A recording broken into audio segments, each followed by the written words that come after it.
오늘 말씀은 우리가 살아 있으면서 가장 하기 어려운 일들을 예수님께서 망라하고 계십니다. 자, 오늘은 어려운 가운데 일어난 기적 이야기들을 시작함으로써 오늘 설교 말씀을 드립니다. 플로리다 올란도에 있는 이코노라치 호텔에서 보수 책임자로 일하고 있는 리카르도는 의대에서 공부하는 둘째 아들을 위해서 밤낮으로 일합니다. 투잡 인생을 삽니다. 그런 그는 뜻밖의 소식을 듣게 됩니다. 아들이 의대를 졸업할 때까지 회사에서 장학금을 주겠다는 것입니다. 미국 의대 등록금은 상상을 초월합니다. 억대입니다. 그런데 그것을 회사에서 장학금으로 주겠다는 것입니다.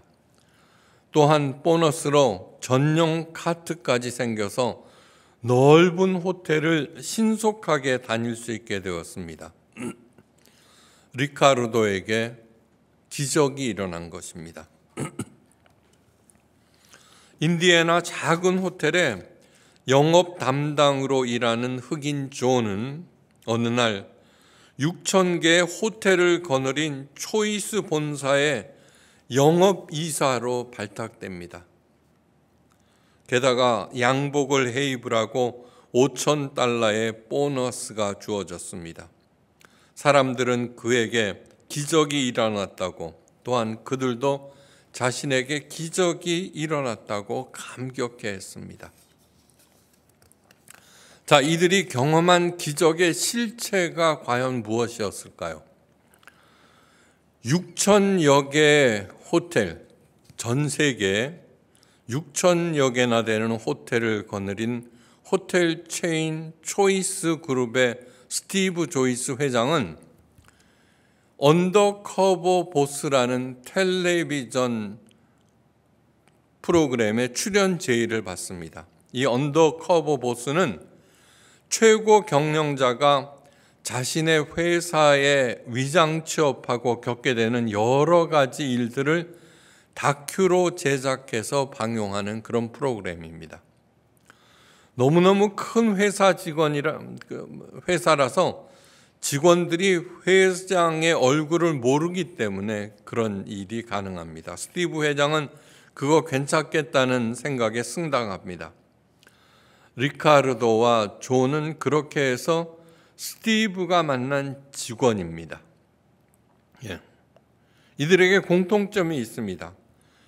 바쁘고 또 힘든 열악한 환경에서도 자기가 맡은 일들을 열심히 즐겁게 한다는 공통점이 있습니다.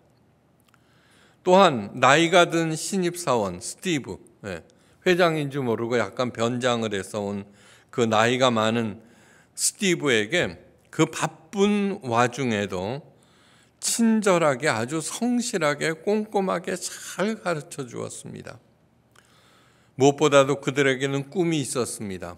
그 어렵고 돈이 많이 드는 의대 아들을 어떻게든지 도와서 의사로 만들겠다. 또한 아무리 작은 호텔에 영업직 알죠? 거기에서 일하고 있다고 하더라도 언젠가는 호텔 총지배인이 되겠다는 존. 이들은 아무도 알아주지 않는 곳에서 또 아무도 감시하지 않는 장소에서 실현 불가능하게 보이는 꿈을 꾸면서 열심히 성실히 즐겁게 살아가는 사람들입니다. 그룹 총수인 스티브는 이들의 인간성과 성실성에 큰 감동을 받았습니다.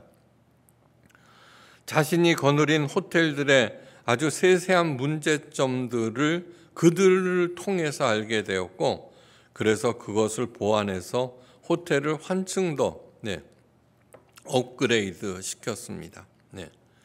그것이 바로 스티브 회장에게 주어진 보너스였습니다.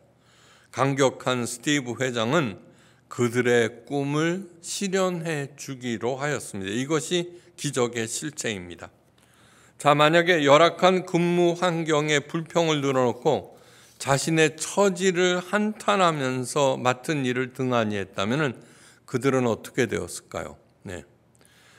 그 나이 많은 신입사원인 스티브에게 대부분의 사람들은 어떻게 해요?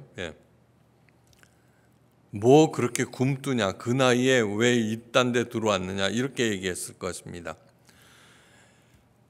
그런 사람들은 그나마 일에서도 해고당했을 것입니다.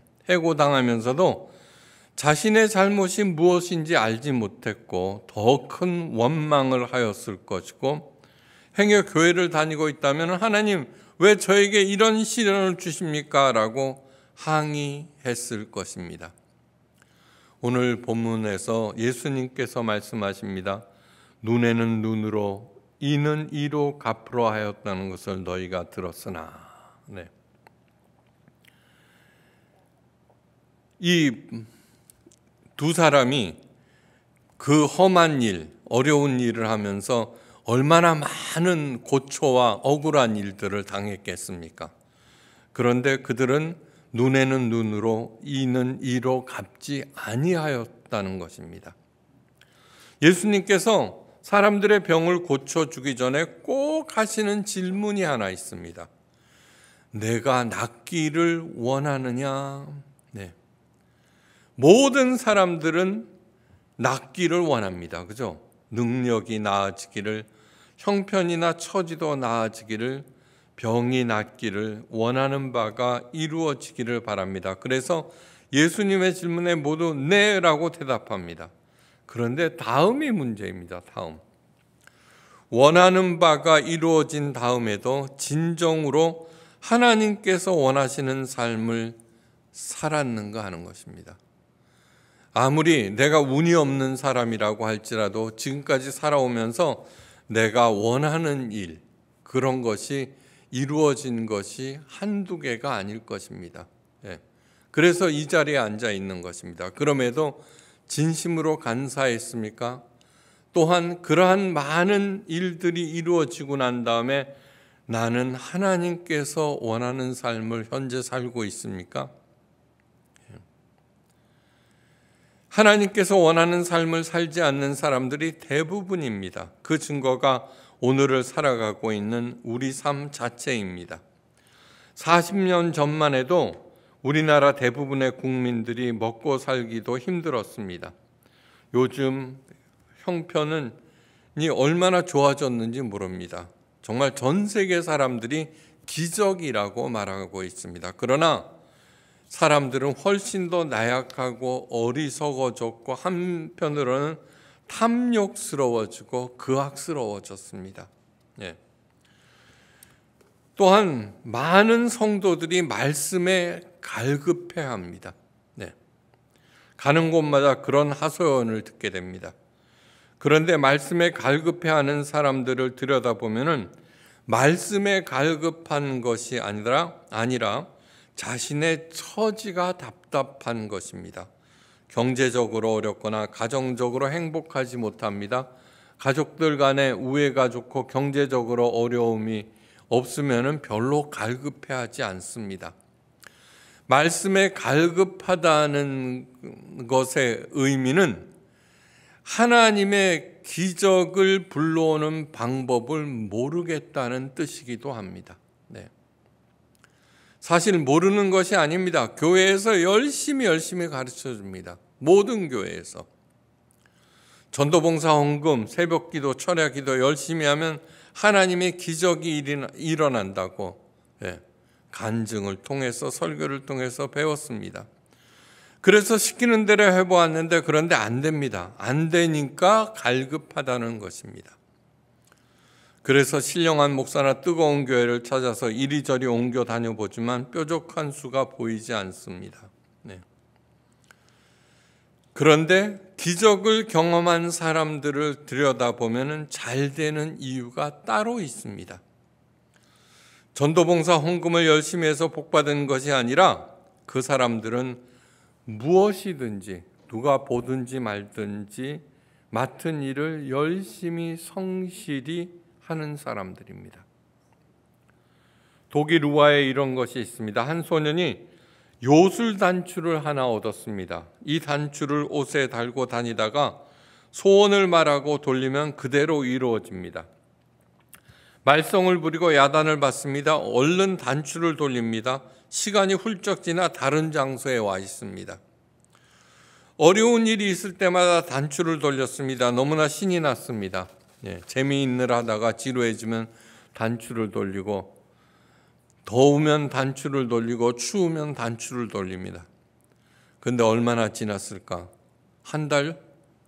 어느 날 우연히 거울을 보았습니다. 깜짝 놀랐습니다. 단추를 잡고 있는 한 노인이 서 있었습니다.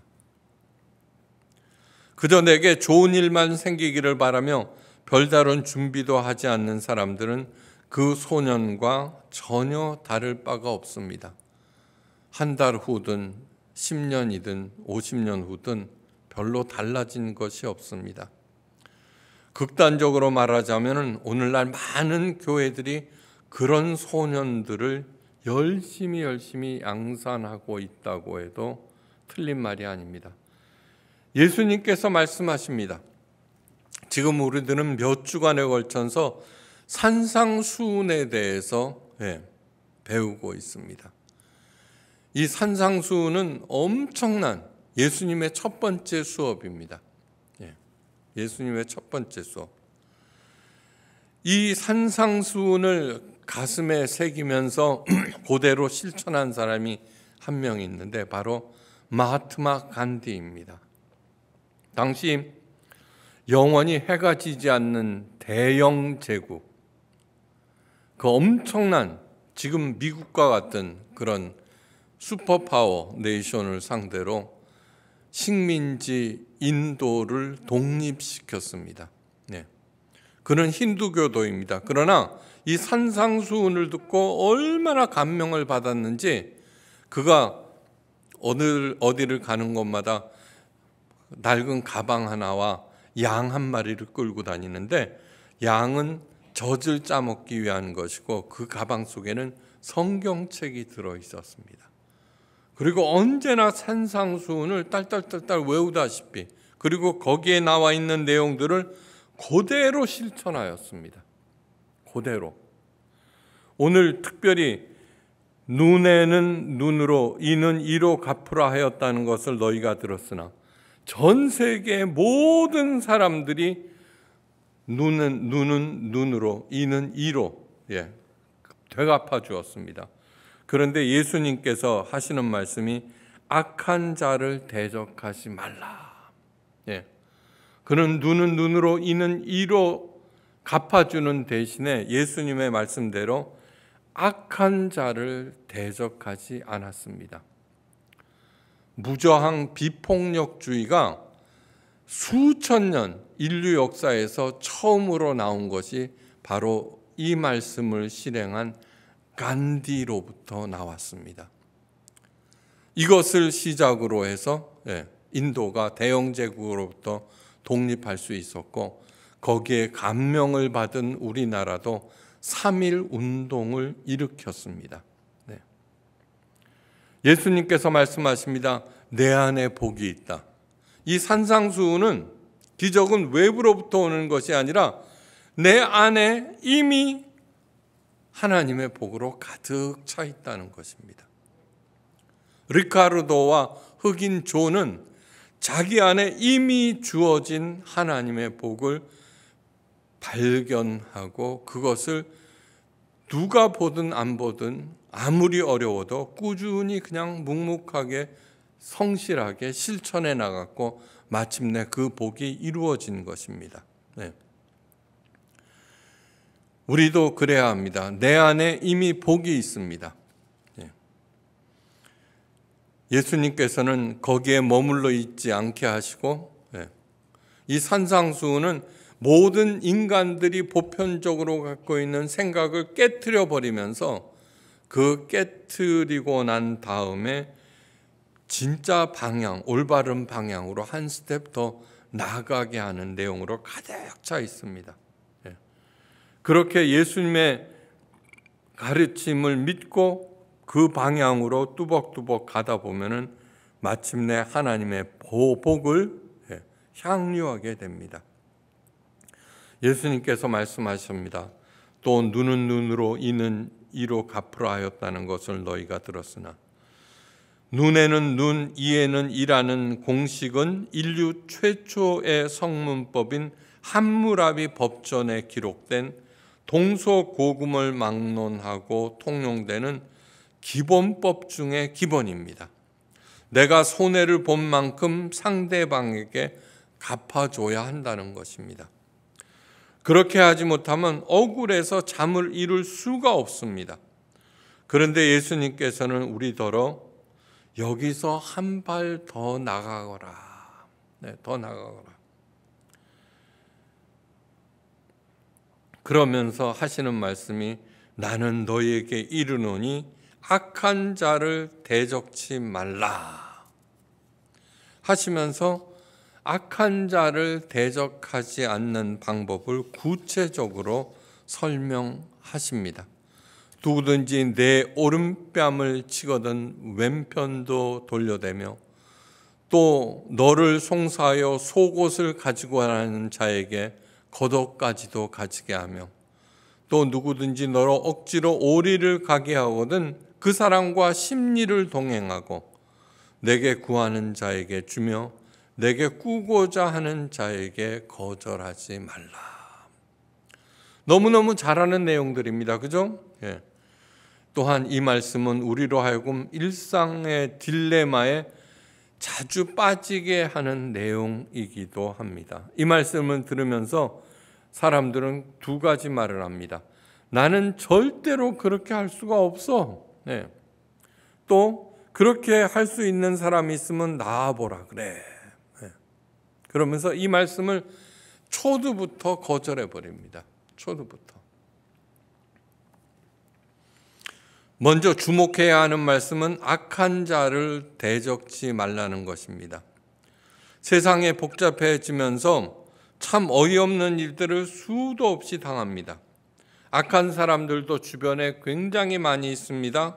하지만 예수님 당시보다는 훨씬 더 좋은 세상입니다. 당시는 로마의 식민지 시대였습니다. 식민지 백성들은 수시로 모욕과 수치와 착취를 당합니다.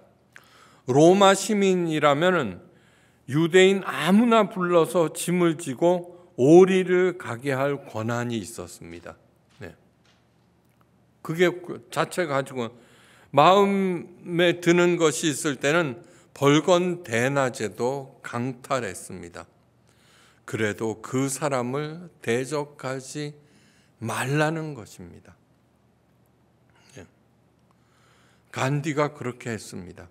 그리고 인도 국민들을 향해서 그렇게 하지 말라고 하였습니다.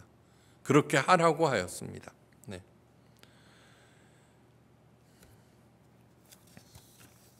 이 말씀은 한마디로 무슨 말씀이냐 하면은 억울함에 내 자신을 내어주고 방치하지 말라는 뜻입니다. 지금까지 예수님께서는 절대로 내 자신을 내어줘서는 안 되는 것에 대해서 수도 없이 말씀하고 계십니다. 의심, 분노, 욕망, 탐욕, 거기에 나를 내어주지 말고 방치해서는 안 된다는 것입니다. 억울한 마음을 가질 때 아무것도 할 수 없기 때문입니다. 그죠? 억울한 마음을 가질 때 정말 아무것도 할 수 없습니다. 예수님의 생애를 한번 되짚어 봅니다. 예수님은 나사렛의 가난한 목수의 아들로 태어나셨습니다. 왜 하나님께서는 자신의 독생자를 보내실 때 마구간에서 그 냄새나는 구유통에 눕혀 놓으셨을까요? 구유라는 멋있는 말로 하지만 구유는 뭐야? 먹이통입니다. 먹이통. 그러면서 살라고 한 곳은 나사렛. 나사렛은 그 당시 예루살렘에서 이스라엘에서 가장 소외된 지역, 가장 낙후된 지역, 가장 착취가 심했던 곳, 가장 소외가 심했던 곳이 바로 나사렛입니다. 네. 거기서 살게 하셨습니다. 억울한 일이 얼마나 많았겠습니까? 네. 예수님은 마구간 염을 통해서 태어나셨습니다. 돈에 눈이 멀어서 산모를 거절한 인간들의 몰인정 때문입니다.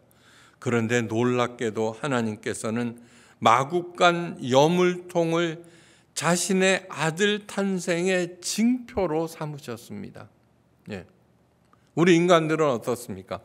내가 얼마나 대단한 인간인지 나는 이러이러한 현상 속에서 태어났어. 예. 그걸 강조하고 있죠. 그런데 하나님께서는 가장 낮고 천한 더러운 곳에서 태어난 자기 아들을 하나님의 징표로 삼으셨다.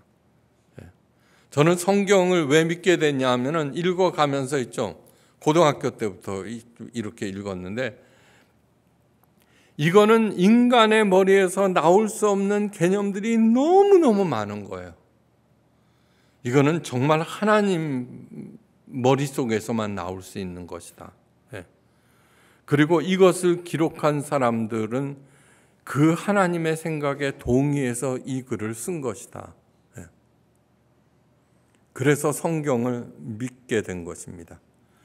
우리 가운데 그 누구도 예수님께서 당하신 그런 상황에서 태어나고 자란 사람은 없습니다. 없습니다. 이를 통해서 세상의 그 어떤 탄생도 하나님의 복이 있음을 드러내신 것입니다. 빛과 소금으로 살 수 있음을 선포하신 것입니다. 여러분들이 지금까지 살아오면서 지금 현재 무엇을 억울하게 생각하고 무엇에 대해서 분노하고 있고 무엇을 한탄하고 계십니까? 한번 생각해 보십시오. 그 어떤 것도 예수님께서 당하신 그것을 진심으로 받아들였다면 나의 분노와 억울함과 탄식, 한탄, 불만은 다 침묵할 수밖에 없습니다. 오른뺨을 때리면 왼뺨을 돌려대고 속옷을 달라면 겉옷까지 벗어주고 오리를 가자면 심리를 가주는 정도가 아닙니다. 예수님은 자신의 목숨까지도 내어주셨습니다. 여러분, 왜 십자가에 처형되었다고 그렇게 말씀하시는 줄 아십니까? 처형당하는 수많은 방법들이 있는데 인간이 고안해낸 가장 악독하고 가장 고통스러운 것이 바로 십자가입니다. 그냥 이렇게 하면은 교수대라는 것이 무엇인가? 금방 죽게 하기 위해서지 않습니까? 그런데 십자가는 그것이 아닙니다. 숨이 끊어질 때까지 고통을 낱낱이 경험하게 하는. 그래서 그 잔인한 로마인들도 후에 한 2세기, 3세기경에 그 십자가형을 폐지해 버렸습니다. 그러니까 가장 인간이 태어나는 가장 낮은 곳에서 태어나서 인간이 경험하는 가장 낮은 자리에 돌아가신 것이 바로 예수님입니다. 그렇게 하신 이유는 첫째는 하나님의 사랑을 드러내고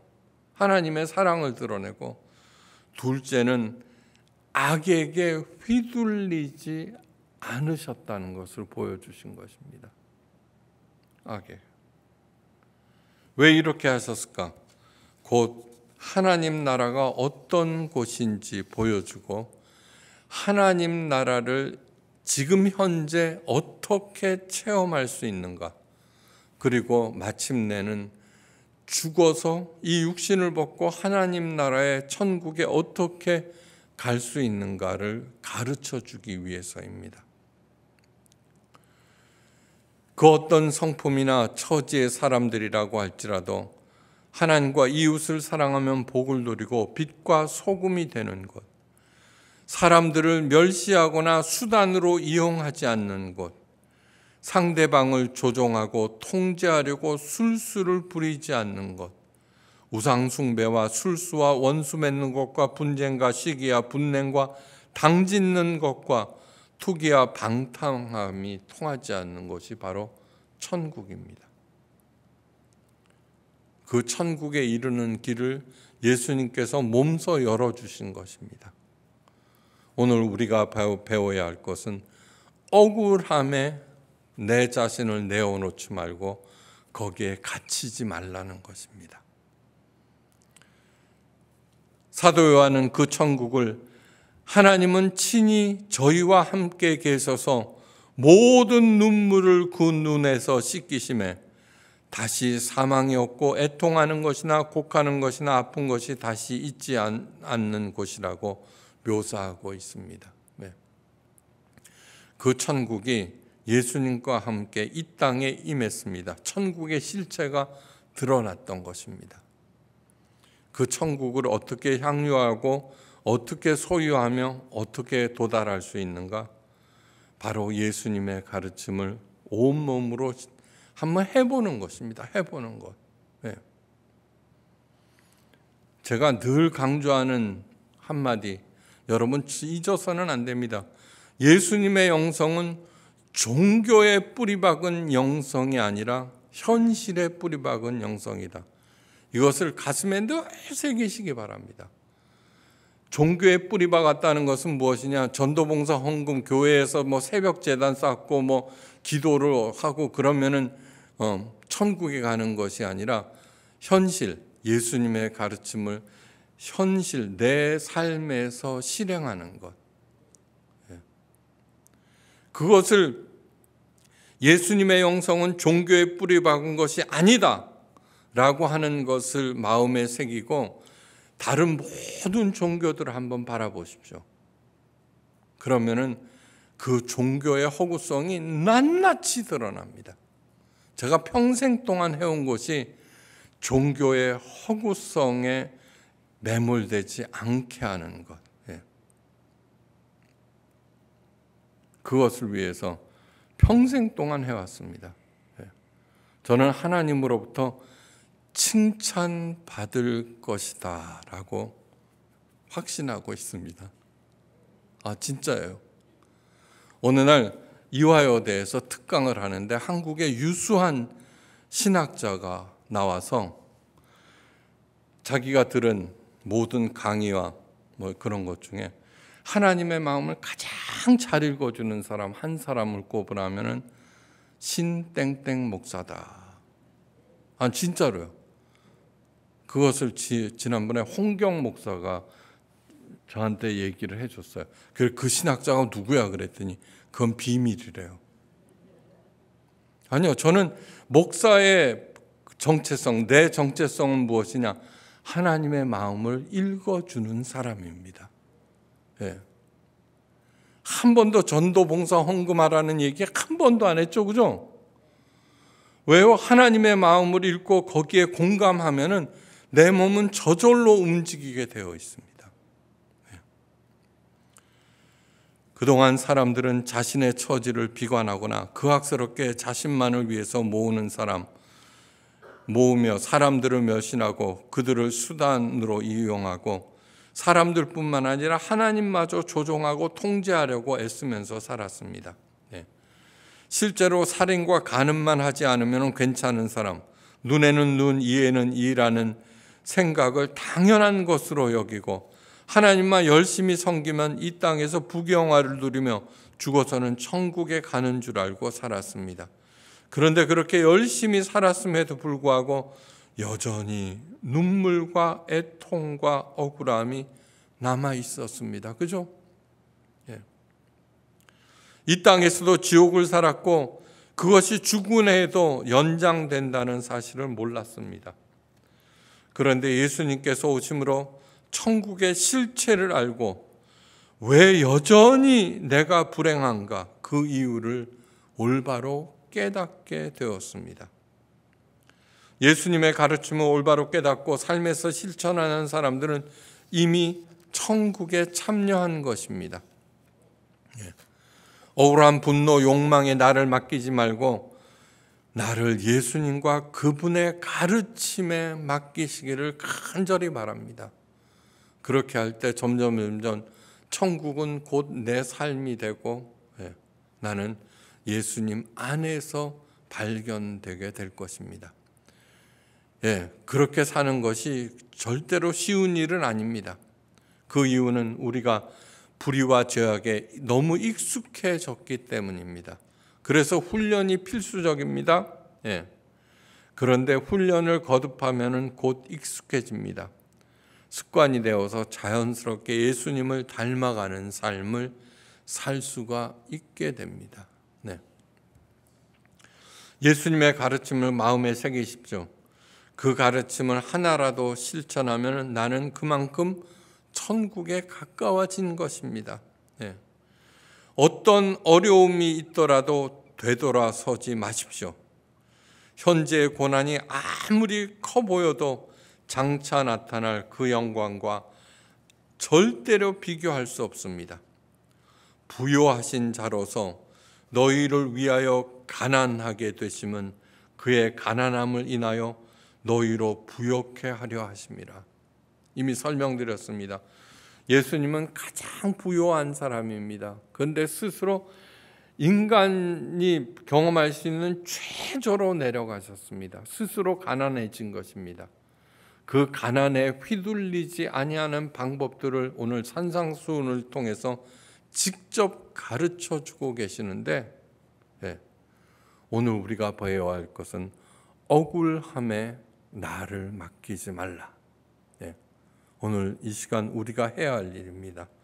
그래서 오늘도 천국을 누리시고 점점 내 삶이 천국으로 변해가는 것을 향유하는 우리 모두가 되시기를 주의 이름으로 축원합니다. 기도하십니다. 하나님 아버지, 이 험난한 세상 사는 동안 우리들은 수많은 일들을 당했고 억울함에 갇혀 있습니다.